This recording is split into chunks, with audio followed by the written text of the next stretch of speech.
이어서 세 번째로 만나볼 팀은요, 김민정 여송은 이소미 학생의 역시 민소송팀입니다. 큰 박수 보내주세요.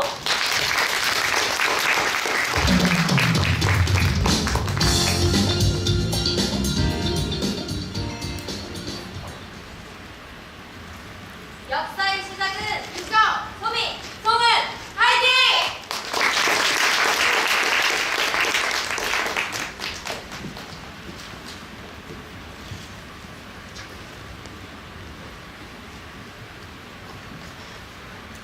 안녕하세요.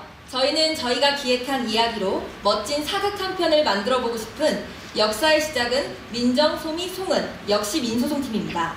지금부터 저희가 기획한 영화 이연에 대해 발표하도록 하겠습니다.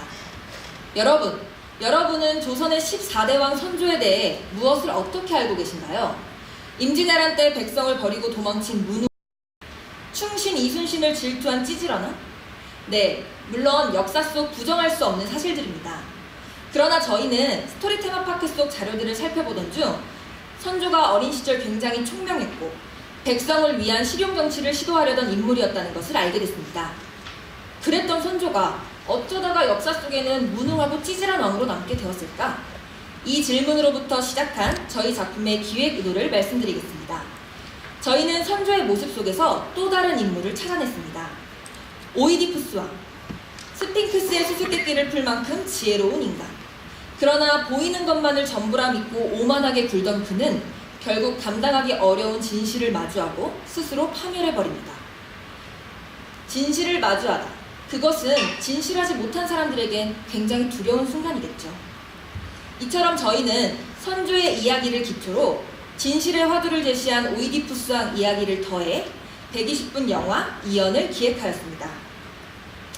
불의의 사고로 눈이 먼 선조 이연은 자신의 눈이 되어주는 비상한 아이 선준과 충신 김도영과 함께 영모에 대처해 가던 중 진실을 보지 못하고 치명적인 실수를 저지르고 끝내 파국을 맞이하게 됩니다. 선조가 보지 못한 진실은 과연 무엇일까요? 지금부터 조선의 14대 왕 선조 이연의 이야기를 시작하겠습니다. 영화 이연에는 총 4명의 주요 인물이 등장합니다. 주인공 이연, 반개 출신 왕으로 은근한 신하들의 무시를 받으며 힘들어하고 언제 일어날지 모르는 영모의 불안함을 느끼는 왕입니다. 그리고 선준, 몰락한 양반집의 자제로 부모를 잃고 저작거리의 거지가 되어 살아가던 중 막중한 임무를 띠고 걸로 들어가게 됩니다. 김도연, 선조의 든든한 충신으로 언제나 연의 안위를 걱정하는 마음 따뜻한 벗이기도 합니다. 마지막으로 정철, 그는 겉과 속이 전혀 다른 인물로 겉으로는 선조를 위하는 척하지만 속으로는 무슨 생각을 하고 있는지 모르는 인물입니다. 이 4명의 등장인물들은 한치 앞을 내다볼 수 없는 관계의 수렁 속에서 자신을 지키고 상대를 제거하고자 혼신의 힘을 다합니다. 1589년 조선의 14대 왕 선조 이연은 신하들과 함께 사냥에 나섰다가 갑작스레 날아든 화살에 낙마를 당합니다. 며칠 뒤 연은 눈을 뜨지만 캄캄하기만 한 눈앞을 보고 좌절합니다. 네, 조선의 14대 왕 선조가 시력을 잃은 것입니다. 충신 김도연은 연의 눈이 되어줄 아이를 찾아 저작거리고 나섰다가 천의 고아의 비상한 머리를 가진 선준을 만나게 되고 그를 데리고 걸로 들어가게 됩니다. 은밀한 걸 생활을 시작한 선준은 얼마 안가 연과 함께 강연장에 나가야 할 위기에 처합니다. 김도연은 연이 시력을 잃었다는 사실을 감추기 위해 선준을 연의 액바지 무동으로 둔갑시켜 강연장에 세우고 그곳에서 선준은 연을 무시하는 대소신료들을 보게 됩니다. 그날 이후 선준은 연에게 동정심을 느끼게 되고 연 역시 어릴 적 부모를 잃은 선준에게서 동질감을 느끼게 되면서 두 사람은 조금씩 가까워집니다. 한편 정철은 미리 포섭해둔 대전의 기미상궁으로부터 연이 시력을 잃었다는 사실을 전해 듣게 됩니다. 때마침 조정에서 쫓겨난 정열입이 사병을 모집하고 있다는 이야기까지 들려오니 정철은 이번을 기회 삼아 동인을 제거하고 연을 몰아낼 계획을 세웁니다. 정철은 선준을 이용해 정열입이 영모를 꾸미고 있다는 거짓 정보를 흘리고 연은 정철이 흘린 정보를 고지 곧대로 묻고 정열입을 포함한 동인 일파를 모두 죽이라고 지시합니다. 정철은 연의 지시에 따라 동인들을 제거하고 이어 연을 치기 위해 군사들을 이끌고 걸로 들이닥칩니다. 같은 시간 선주는 궁궐서고에서 자신의 부모 사건이 기록된 문서를 보게 됩니다.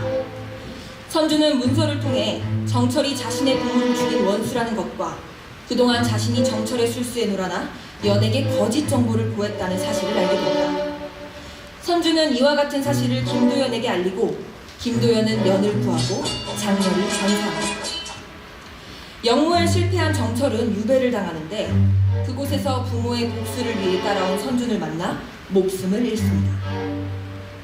얼마 뒤 웬 무관 한 명이 정여립이 남긴 서찰 하나를 들고 연을 찾아옵니다. 그 서찰에는 그가 외의 움직임이 심상치 않음을 느끼고 혹시 모를 외란에 대비해 사병을 키우고 있었다는 내용이 적혀 있습니다. 연은 자신이 미처 살피지 못한 진실이 적혀있는 서찰을 보고 스스로의 어리석음을 자책하며 좌절합니다. 그리고 정확히 2년 뒤 정여립이 예상했던 외의 침략 민주주의였던 실현입니다. SNS가 성행하고 외모 지상주의가 판을 치는 현대사회.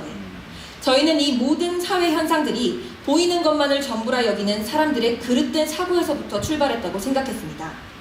하여 보이는 것을 전부라 여기는 인간의 어리석음을 꼬집고 있는 저희 작품이 현대인들에게 보다 의미 있게 다가갈 수 있겠다고도 생각했습니다.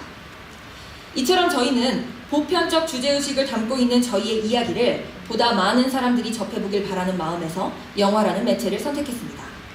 또한 이는 영화, 사도, 광해 등의 성공만 봐도 알 수 있듯이 진정성 있는 사극을 좋아하는 한국 관객들의 취향을 고려한 선택이라고도 볼 수 있겠습니다.